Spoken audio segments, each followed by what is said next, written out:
It's a 1935 Ford, 5-window coupe, nearly get it right.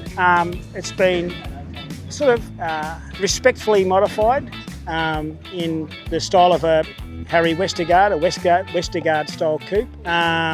Really, I feel he was probably one of the guys who started the custom style, late 40s, early 50s, until the poor bugger passed away in a car accident.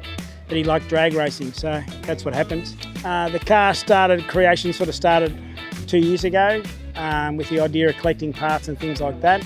I had a bit of a vision. I've had a vision for this car for a long time, and it's sort of come to fruition. It's turned out way better than I expected. I was just looking for a driver, but ended up with something a bit beyond that now.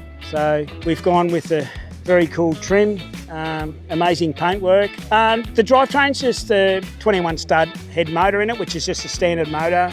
Single carb at the moment, but it's electronic ignition, C4 trans, and the standard rear end, but it's an open tail shaft, so that's been modified a bit.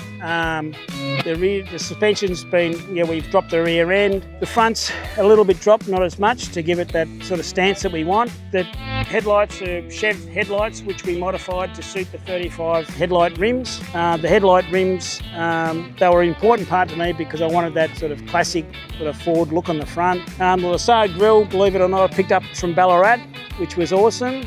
Got the Bris bars. I think they were the last bars to come out of America before they closed stopped doing the production of them. I love my little Dodge eyeball on the front there.